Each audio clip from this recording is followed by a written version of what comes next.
Babylon 5 is alive on HBO Max.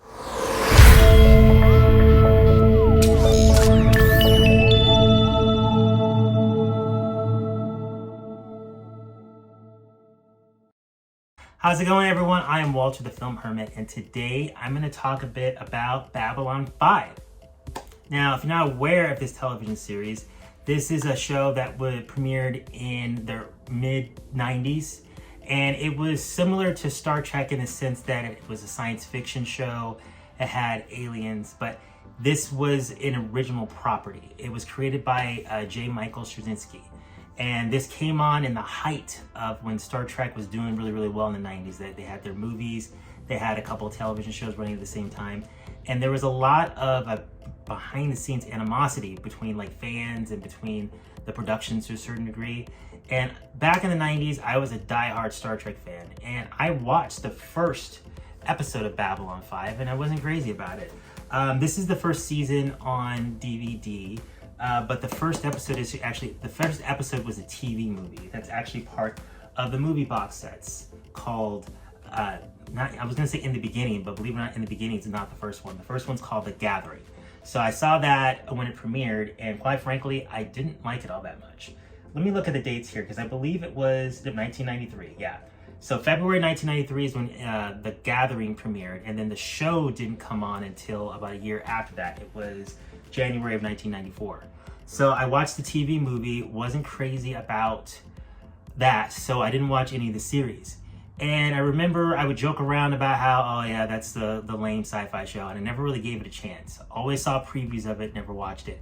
It was a bit different back then because it was one of the first science fiction shows that used primarily digital effects. And it looked very, very different than what I was used to. And 90s digital effects, not so great. They weren't even that great back then. We were all kind of used to the model work that the Star Trek had used. So, and that was in their early first couple seasons. When I started watching it and I saw some of the later episodes and saw all the things that they did with the digital effects, they hold up, a lot of them hold up today when it comes to the ship's designs and a lot of the battles they did, so forth. So the reason I'm talking about this show from 1994 is, I believe about a year and a half ago, they premiered on HBO Max, and they're all available in HD for the first time. So the way I watched it originally was, I think I picked up a couple of VHS tapes that came out back in the day, the late 90s. I started getting into the show after season 5. There's only 5 seasons of the show. After season 5, it ended. What had happened was, it was a syndicated show for the first 4 seasons.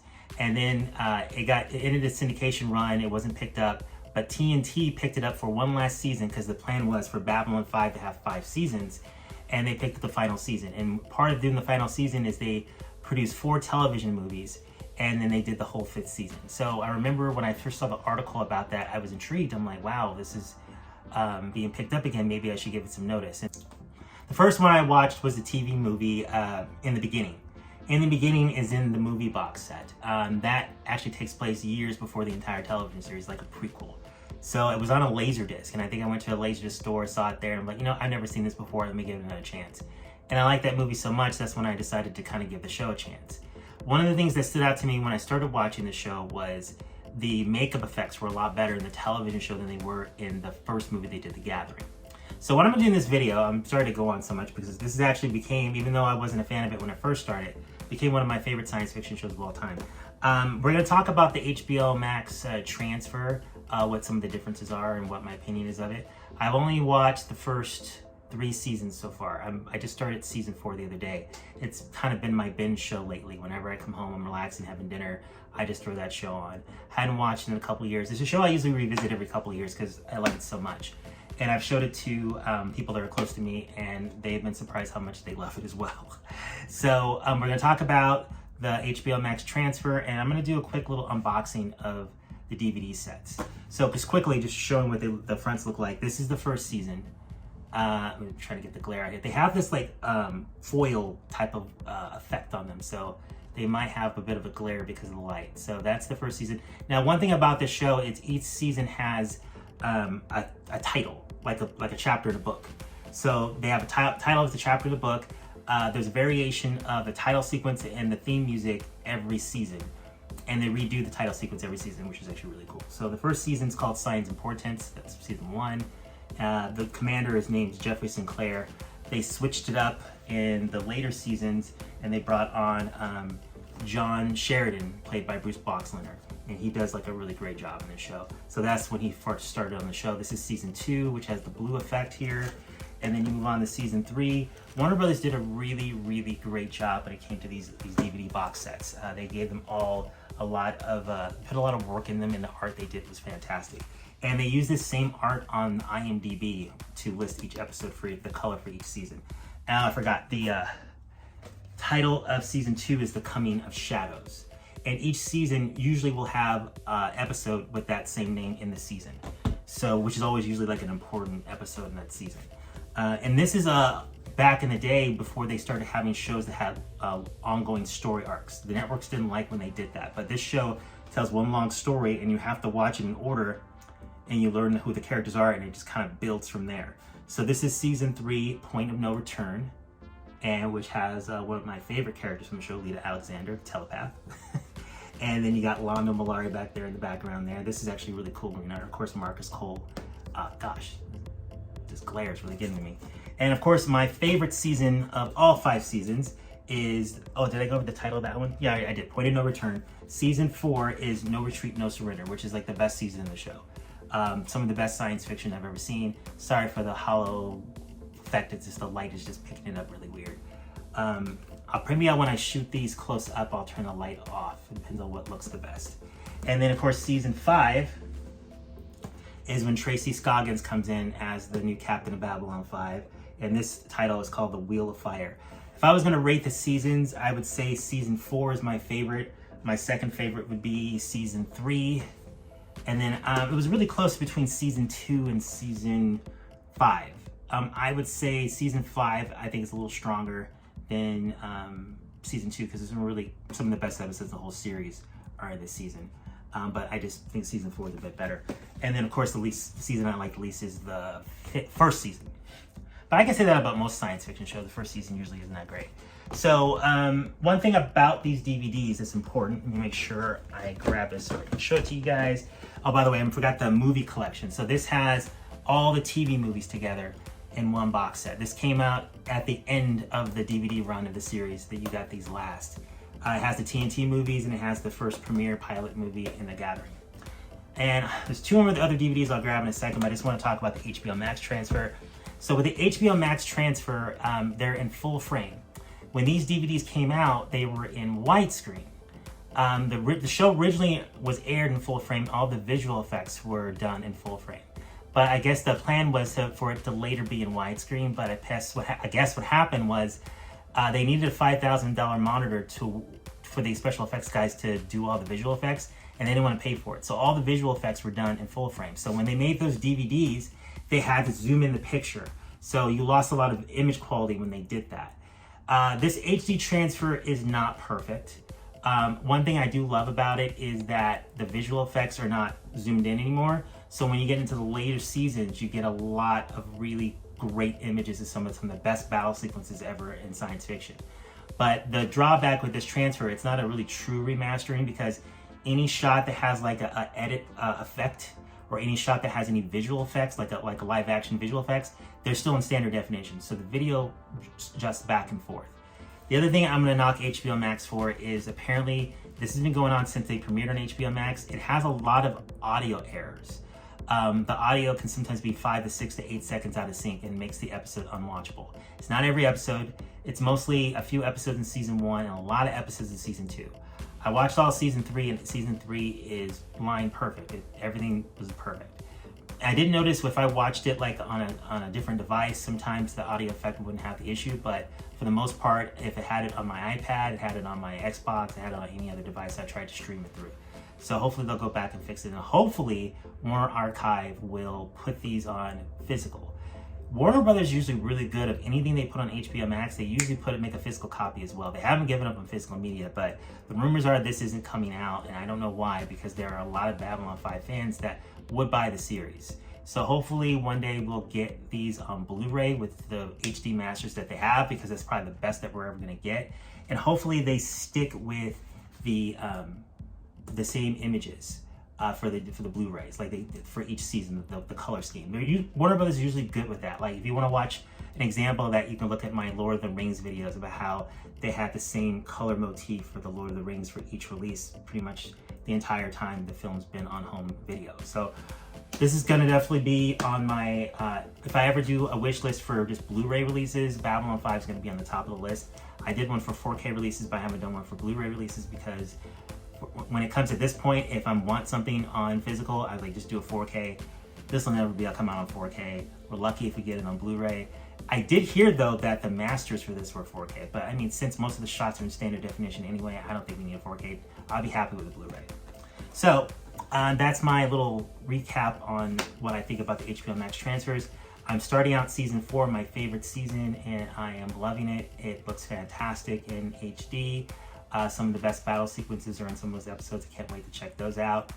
And the only other releases that I have for Babylon 5 on DVD is going to be the Legend of the Rangers movie. This was a direct-to-DVD release a few years after, this is early 2000s, I believe, after the show had already ended. And it came directly to DVD, and I checked it out. The only cast member from the original series was Jakar. Wasn't crazy about this. I don't remember. It's been so long. Maybe one day I'll check it out again. And then, not that long ago, maybe about 10 years ago, they did Babylon 5: The Lost Tales. And I have this on my Vudu digital copy because they had an HD copy on Vudu. So I have this DVD and I have the Vudu digital copy. So now, for a while, this was the only HD version of Babylon 5 that you can get.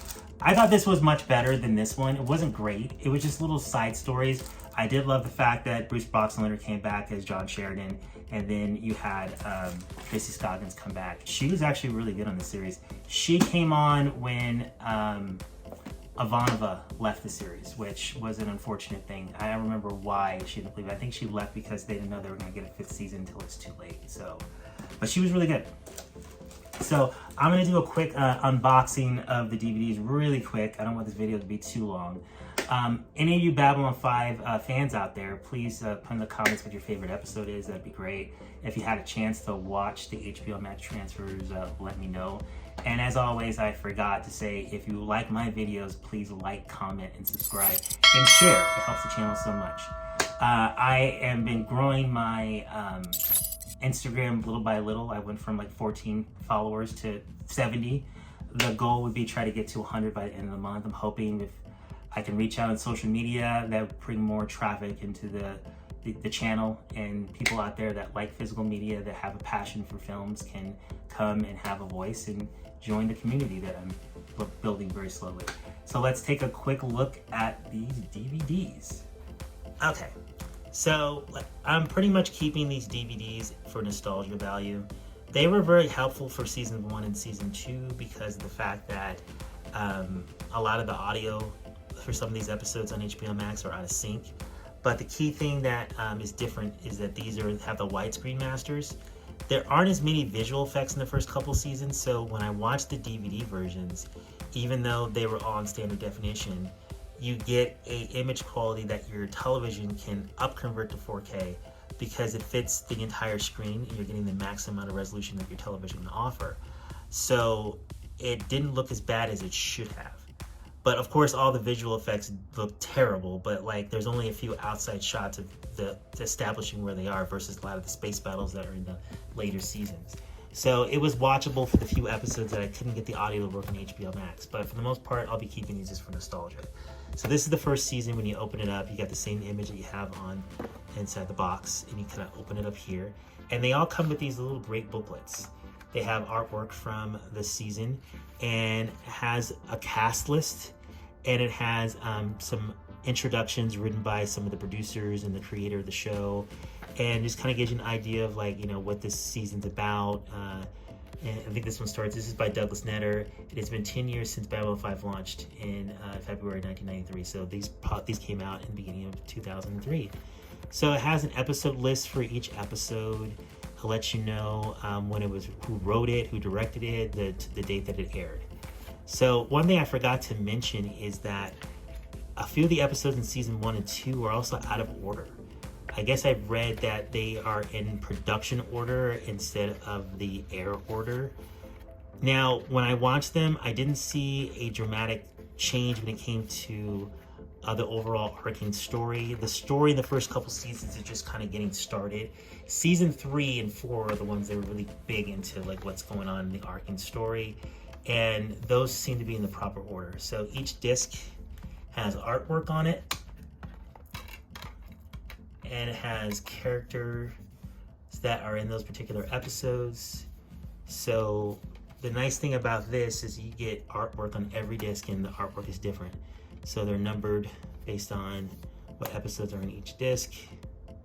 And if I remember correctly, we get 6 discs for each season, because each season has about 22 episodes. So I want to do this quickly because I don't want to take up a lot of time in the video. Season 2, The Coming of Shadows, introduction of John Sheridan, and it shows the cast for season 2 with some Centauri ships in the background. That's pretty cool. I didn't show the spines of these, so if you put these in your shelf, they look pretty cool on your shelf, so you can clearly tell which season is which. So, and of course I didn't show the back. The back goes through all the bonus features. Now, a lot of these bonus features are not on HBO Max. I didn't see any of them on there. So there's a lot of audio commentaries with the cast. And the sad thing about the show, about more than half the cast has already passed away. So a lot of this stuff, unless they do a Blu-ray release, if you don't have these DVD releases, a lot of this stuff will be lost. Because a lot of them these commentaries are just the cast members just talking and reminiscing about the show, and this stuff is really, really interesting to listen to. I listened to a lot of them back in the day. All right, so let's take this out, and we'll take a quick look at the booklets for season 2. And it looks like they all have the Minbari, like in the corner there. They just have a different color scheme for each one. So this one has an introduction by J. Michael Straczynski. And it tells you like which episodes have commentaries and who's in the commentary. Like this one has Bruce Boxleitner, Claudia Christian, who plays Susan Ivanova, and Jerry Doyle. And then you open it up here, more images. By the way, Walter Koenig, that plays Chekhov in Star Trek, plays Alfred Bester on this show, and he's a really, really great villain. There's a lot of actors that were in Star Trek that end up having either cameos or having characters in this show as well. And a lot of them, of course, are fantastic on the show. So those are the bonus features. These are season 2. I'll go through the discs quickly. I'm not going to turn all of these around. I'm just going to give you a good idea. Like I was saying, this is a really great thing to keep for nostalgia and for the bonus features. Because I don't know if the bonus features are available even on the Vudu copy. That's season 3. Favorite character, Lita Alexander. And one of my other favorite characters, Marcus Cole. Lita has 1 episode in season 2, and then she's in the original pilot movie. But then she doesn't start to be a major character until towards the end of this season, and then season 4 going on. So, point of no return. It's got the green aesthetic. Open it up. Quick look at the booklet. J. Michael Straczynski's introduction again. Going through all the episodes in order. Fantastic season. I love this season. One of the best episodes from the show is right here, Severed Dreams, directed by David Eagle. And of course, the season finale of the season is like one of the best season finales of any science fiction show ever. And I did not know this, or I might have forgotten this, but this episode is directed by Adam Nimoy. He directed Zahudum, the season finale of season 3. And Adam Nimoy is the son of Leonard Nimoy, of course, who was the actor that played Spock on the original Star Trek television series. So we got disc 1, disc 2, 3, 4 should be there, but it moved. And my camera's moving too. Disc 5, disc 6. Quickly, season 4. Best season ever. Let's show the spine. Got a purple aesthetic. Move the box. Let's take a look. Season 4. If I can do this and not knock my camera over, that'd be great. J. Michael Straczynski again, talking about season 4. Got all of our episodes laid out. Now, the first, I think, 6 episodes of this season are kind of like one long story. It's like the end of the Shadow War. Excellent writing, fantastic. I just watched the first episode on HBO Max, and it looked great. This is the next one I'll be watching, What Happened to Mr. Garibaldi. It's kind of funny, back in the day when I started watching this, I was watching it in rerun syndication. And which episode was it? It was this episode, episode 13, my unlucky episode. I tried to record it and it didn't record, and I completely lost my shit because I knew it was going to be 3 or 4 months before I could watch that episode again. I remember my mother was like, "What is wrong with you? Why are you so upset?" But now we live in a world where that's not an issue, where you can stream and watch things whenever you want. You don't have to be worrying about videotaping something, worry about rerun schedules. So, yeah. So whenever I watched the episode, I remember what a nightmare it was to finally watch it because I had to skip it and I had to move on. And let's see here. The weird thing about this season is that they thought it was going to be their last season. So the season finale that they shot for season 4, they actually delayed it and didn't air it until season 5. It was actually the series finale instead. So this episode actually does a better job at ending the series than this episode does. Usually when I watch a series again, I don't watch this episode again. It's not a bad episode. It was just kind of written at the last minute, and it's not as impactful as episode 21. So we'll quickly look at the discs. Disc 1, 2, 3, 4, 5. All have different artwork as always. Disc 6. They just don't make them like these two. Did they all have quotes? No, they started doing it here. So this is the quotation. This is what they say in the beginning of the title sequence of season 4. It was the year of fire, the year of destruction, the year we took back what was ours. It was the year of rebirth, the year of great sadness, the year of pain, and the year of joy. It was a new age. It was the year of history. It was the year everything changed. The year is 2261, the place Babylon 5. And the cool thing about this in the title sequence, each character has one line of this little poem here. So that's the first season that actually had that written on the back. So in case I forgot to, because I'm going to do this so fast, that's the back of season 4. In case I forgot, there's the back of season 3. And like I said, all these bonus features seem to be exclusive to this release. Let's grab the final season. Captain Elizabeth Lockley, that's the name I can remember before, played by Tracy Scoggin. She actually does a really good job. Like I said, she replaced Claudia Christian as Susan Ivanova. She didn't play Susan Ivanova, obviously, but she replaced her character. And I really love the fact that they did not recast. They just created a new character. So Ivanova left the station, and then she was replaced by Captain Elizabeth Lockley. This is the only season that actually has Claudia Christian on the front. Weird. How did that happen? She's such a major part of the show. I think she's on the back of one of these. She has to be. She's like one of the main characters. Maybe season... Nope. That was it. Nope, she's in the back of season 1. So they didn't really put her on a lot of these. So this is season 5. And that's the spine. I got the brown look here. And let's open it up. Season 5. We're going to look at the discs real fast. Disc 1, 2, 3, 4, 5, 6. All different art. And, oh, you know what? I didn't look at the back. Yep. And, of course, this is Susan Ivanova's quote. I'm going to read that here in a second, because that's a really good quote from the show. I think it's actually the last thing that they ever say. I'm going to read that off there. So this is disc 1, and then 2. This is kind of an uneven season for me, because I really like the season overall. It's just the first few episodes had to do with telepaths, and the guy that plays the head telepath, I didn't like him. Didn't like him at all. So it kind of annoys me. But the last half of the season's amazing. There we go. So this is our quote here. Babylon 5 was the last Babylon... Sorry, I'm starting this over. Babylon 5 was the last of the Babylon stations. There would never be another. It changed the future, and it changed us. It taught us that we have to create the future, or others will do it for us. It showed us that we have to care for one another, because if we don't, who will? And the true that true strength sometimes comes from most unlikely of places. Mostly, though, I think it gave us hope that there can always be new beginnings, even for people like us. Sorry, I thought I heard something in the background. I was like, so, yeah, that's the last thing that they say in the series. So that's season 5. We are going to quickly take a look at the movie set. So this is the last set they did. I'm not gonna look too much at these two releases because they're just regular DVD cases, not much to see in there. But this is the movie collection up to that point. So you have our characters on here, how they appeared in the movies, even though it's kind of weird.